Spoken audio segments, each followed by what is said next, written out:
1. I've worked at many call centers. My first and lowest bar was West, now Alorica. They would do things like hold you 30 minutes past the end of your shift. In other words, you literally couldn't punch out until they decided it was time for you to leave, up to 30 minutes. Good luck on trying to plan for things after work if you had a bit of a drive ahead of you. It's been a crazy time for me. I basically left my COVID-19 job of front desk receptionist to work at a small accounting firm who said they would train me on taxes. Then decided they didn't have time to train me and let me go. So, scrambling for a new job, I ended up finding an ad for GameStop customer service at Atento on Facebook. Apparently, it's the third largest call center company in the world, with the vast majority of the company in South.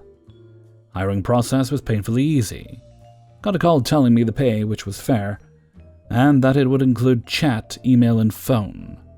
That mixture made it sound much more palatable than 100% calls. There was a miscommunication about what time training started, so I showed up at 8 a.m. because it was the earlier of the two times. We waited for the rest of the class. There was a huge number of internet issues, spotty connections, a lot of the computers wouldn't connect on the Ethernet cables, some had to use Wi-Fi, which wasn't encrypted nor had access to company programs. Internet issues weren't ironed out until 11 a.m. We used a mixture of Zoom, Google Meets, Microsoft Teams to do the training class, with the trainer at the front of the room. Oh, we're in cubicles, by the way. Instead of something like a projector like most classes, we're doing a Zoom meeting with spotty internet where the audio keeps cutting out. The class is constantly pausing because the internet can't keep up. I haven't even mentioned the computers. Small HP laptops with no number pad and an old monitor is all we have. That's right, no mouse or full-size keyboards. Imagine having to type long order numbers using the top row instead of a number pad. I've now had to bring my own mouse in order to get by during training. They claim they ordered some, but I've been here for 3 weeks, so I have extreme doubts about that. Also, there's a shocking amount of permissions available on the computers themselves. I can log in with my personal email, change settings, browse any website because there's no blockers. Doesn't seem to be any sort of firewall or virus protection. This place is a nightmare from an IT standpoint, and just begging to be hit with a virus or have customer information leak. When I asked one of the IT guys, they said the client didn't ask for it, so they didn't provide it. Mind-blowing. Then there's the system itself. GameStop has 45 different apps, portals to manage its back end of customer orders, power-up rewards, and Game Informer subscriptions, among other things. I'm used to sometimes juggling as many as 3 or 4 apps to accomplish things, but we've already had to juggle as many as 7 or 8 though, through a mixture of Chrome, Internet Explorer, and a second instance of Chrome that won't let me combine it with other windows. Most have different usernames. I have 2 emails for some reason, and some will let me change my password while others won't. I can't save most of them because Internet Explorer says it will and then doesn't. And the solution? Open a notepad and put your usernames and passwords in there and save it to your desktop. Real advice from the trainers. At least they're trying to consolidate some apps into Zendesk. But there's no reason why I should have to pull one portal for checking the order status, another one to check inventory of an item, and another to process a return. It's pretty absurd. The whole office smells like old coffee and sadness. The break room only has tap water, 2 old smelly water fountains, and an ice machine that apparently has been sitting broken for over a year. Even the coffee pots have stuff floating in the pots. At least there's a market star to buy drinks and snacks, but that adds up very quickly, if you just want water that is cold and doesn't have a questionable taste and smell. You get your normal 2 15-minute breaks and 1 hour unpaid lunch, but if you need to use the restroom outside of your breaks and lunch, it's the same aux, so if you take a 5-minute restroom break, they would expect you to only take a 10-minute break later at your scheduled time. Never seen something so ridiculous. Before they got access to our punch-in, punch-out system today, I was just straight up told there was no restroom aux and you shouldn't be going to the restroom more than 3 times a day. Thankfully, after 3 weeks of grinding away, I finally landed something better, and I plan to quit tomorrow in a blaze of glory. I got the news this morning, but unfortunately, forgot my badge and they want that back or else they'll take money out of my paycheck. 2. I have worked in many call centers in my life. I thought I'd start with why I left the industry for good. Like I said, I have a lot of experience in this area, and when I moved towns, I needed a new job and fast, decent income, so I applied for multiple telesales roles very quickly. And by the end of the week, I was set in training, having been interviewed at a solicitor's by 2 very posh, well-spoken gentlemen in an amazing office. We had discussed an amazing package including a company car for when I did face-to-face sales and career progression and around 3 times industry standard wage. I was over the moon, and attended the posh office with the posh cars and all the fancy people, and I used what little money I had to buy the second-hand suit, and attacked my new job with vigor. The training week was brilliant, and I was paid around 900 English pounds sterling. I was 22 and couldn't actually believe it. That was without commission. My second week, and I'm on the phones. I've been pulled up a couple of times for going into a sales pitch and off script, and they told me they don't run a telesales office like that. That they're above board, and everything is legal and everyone is looked after. So I stuck to the script. Made a few sales. I was adamant I could have made more with some freedom, but I stuck to doing as I was told. Second week I made around £1,500, and the third around £2,200. All above board and legitimate. It's advertising for businesses. And if they all signed contracts after my call, I got an extra bonus when the face-to-face guys went out. These contracts ran up to 7 years and were wrote by the solicitor guys I mentioned earlier, essentially unbreakable or get-outable. I was young, naive, and making more money than I knew what to do with. I was still getting pulled up on the odd call for making a joke or having personality, but life was good. Then it came to renew a contract with the company. I got past this surefire deal and was told to make the arrangements. The gentleman was known to be a tough negotiator, so the commission wouldn't be a huge percentage, but he spent a small fortune for every 2 years, the minimum term contract. I rang, and a lady answered who turned out to be his wife. It went something like this. About 5 minutes into the convo, explaining who I am, the lady starts to cry. "Sorry, my husband has passed away from cancer. I have never worked and I'm going to sell the business and retire with the grandkids." She cries some more and says she's terminal as well and doesn't know what else to do. We have some more sorry for your loss type conversation and I let her go. I sigh, compose myself, and get ready to make the next calls. Now remember I kept getting pulled up for going off script? I was screamed at. I broke the script one too many times, and how dare I console this lady? The floor manager then said the most callous thing I have ever heard. "Listen, if she dies on a 7-year contract, we get the money paid in full before her family get inheritance." Now, I don't know how true that is, but I feel sick, and being a bigger lad, all I can think about is smashing the bloke's face in, as if he had said this heinous thing about my own nana. I don't, though, as I need the job, so I walk out to get a drink, compose myself a second time, and as I walk back in, floor manager is high-fiving the staff saying that 7 years ready to be signed at our top package, for advertising for a company a lady was selling while she was dying and bereaved. I was disgusted. I decided to quit, but first things first. I rang my mum. She is a cancer survivor and runs a company. She knows how to win. She tells me what to do. I wait the day out. I make more sales than I ever have. I stay late that night. Everyone leaves the office. I ring every customer back. I tell them the truth. Every customer cancelled and put complaints into the relevant ombudsman. I left really happy with my notice on the desk. That first morning the calls came. First, "Sorry to see you go, but we didn't need you," cocky calls. Then the "What the fuck have you done?" calls. Then the threatening to sue me calls. Then the "Please ring them back" begging calls. I collected my last wage a week later, heavily docked but very happy. I haven't been back in a call center since, and I don't intend to. 3. I work in car insurance. When someone starts their policy, they have two options. They pay for the policy in full or pay monthly. If they pay monthly, we take a deposit up front. I had this woman call up super angry looking for a refund for her son's policy. They had cancelled the policy and were told they were getting a refund, which should have been back into the account by now. She had called multiple times and was told multiple times that it had been refunded back onto the card that was used to pay for the deposit. She said it wasn't refunded into her account. She said that she wanted an apology and for it to be refunded immediately. I checked the system. The refund was issued to a MasterCard ending in 1234, not actually those numbers.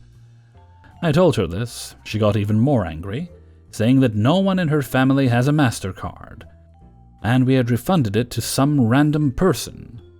I tried to explain that it was refunded onto the card that was used to pay for the deposit, and a card is only added when a payment is made.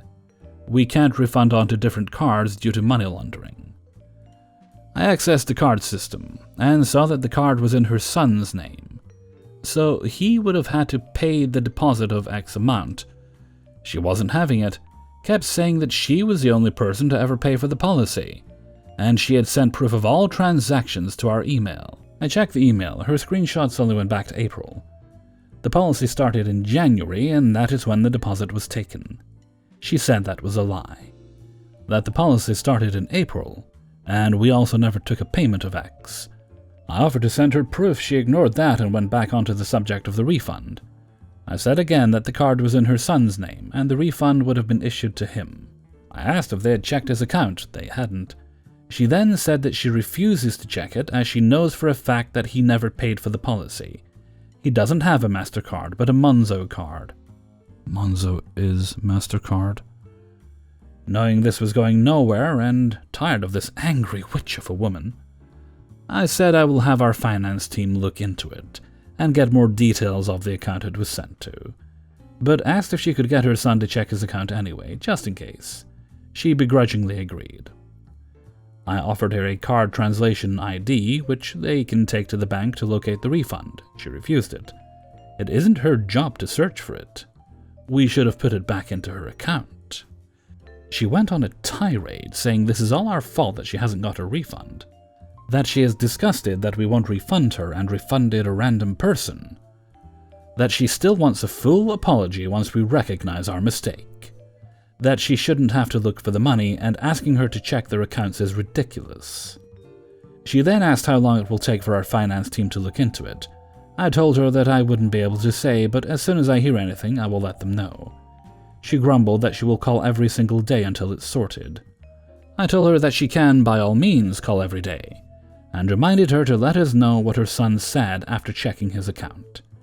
She then tells me that he can't check the account and they closed it. Why didn't she say that earlier is beyond me. She said again that she will call every day until she has given her refund, and that she wants an apology for us refunding it to a random person. Finance team got back to me pretty quickly and said it was definitely her son's card that was used to pay for the deposit, and where it would have been refunded to. I asked them what would happen if they closed the account. They said Monzo will have the money on hold and the son can call to claim it. I called the money on the system that belonged to the son. I told him to contact Monzo, and they should have his money and let us know if they don't. We haven't heard from them since, so I guess they found the money. I get contacting Monzo isn't obvious, but why didn't she believe it when we told her her son paid the deposit and it was refunded to him? 4. Let's call her Ida. I want to return these plastic fixtures you sent me. I check her account, 2 orders of samples. We sent her one of each small plastic fixture she was interested in, plus a metal one, a total of 11 items. No cost on the fixtures, but she paid $8 in shipping. Sorry, Ida, these were free samples that were sent to you. We do not take returns on sample orders. You can throw them away if you don't want them, or repurpose them for something else. No, I paid for them. Don't tell me I didn't pay for them. Can you provide an order number? Maybe there's another account that has other orders from you on it. No, I only made this order. Under her breath, she says, I hate when they let outsiders work in call centers. This is the last time I do this. Keep in mind, I was born and raised in America, no accent whatsoever. I take a deep breath before I reply. Well, I have checked and only see these 2 orders for sample fixtures. Yes, that's the one. Don't tell me these are samples. Ida, there was no cost to the items. That means they are a sample order. You just paid for the shipping on them. Even if we did accept returns on samples, since there was no cost on the item, you would get no credit for them. Plus, it would cost you more to ship them back. No, you can't tell me that these are samples. I know I ordered these. Ma'am, are there only 1 of each item in this order? Yes, that's my order, and I only want to keep the metal one. You're more than welcome to keep that one, and the rest of the samples you can discard, because we will not be doing a return for them. I want to talk to the girl that helped me put this order together, and not to you.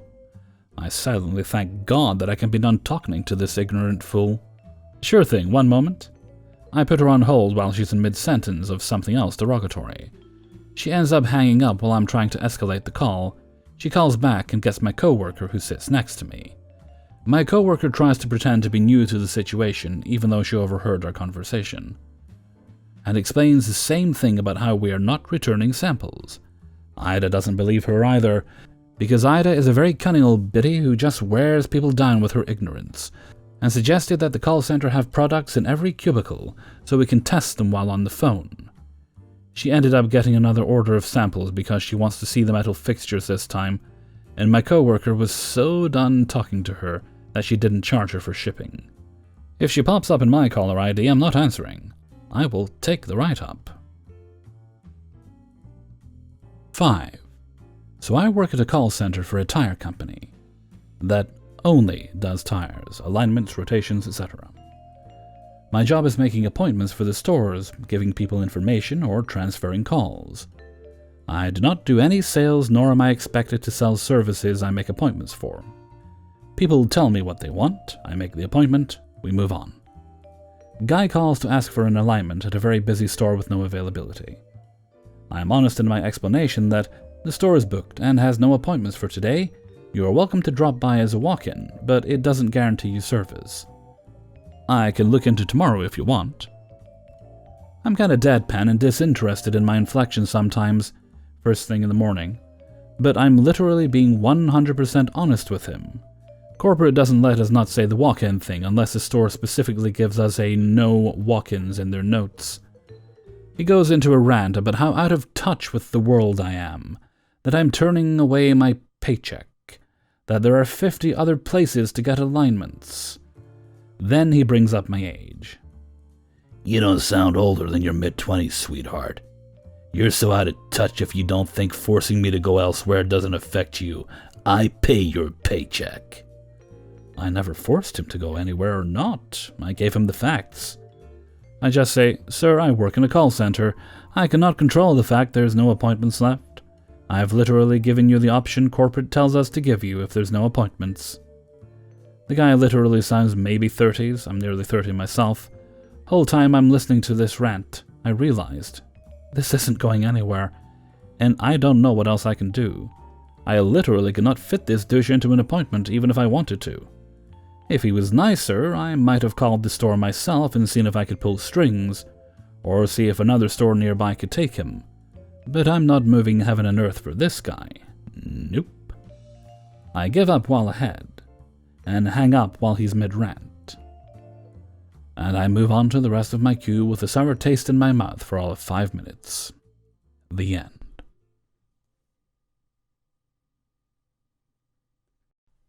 Hey everybody, Hellfreezer here, and thank you very much for listening to Please Hold, number 14. And thank you very much to everybody who allowed me to use their stories in this video. If you enjoyed the video, then please do like, subscribe, and comment. Or comment, like, subscribe. It doesn't have to all be in the same order. We're not fancy here. And share the video around with all your friends and family. Right, let's see, where are we? My heavens, we're in August already. That means I'll be 40. August. So, yeah, next month, September. I'll be 40 next month. Getting old. Ah, well, happens to the best of us. Right. Okay, no shout-outs today, I don't think. Let me just double-check. Nope, no shoutouts, not for today. Right, so I think I'll wrap things up here for now. Oh yeah, just a reminder, in case you missed it because it went up at an unusual time, Glitch Monthly is up already, and in case you were looking for it and hadn't seen it. Okay, and with that, I'm going to head off for now. So until next time, thank you very much for listening, and take very good care of yourselves.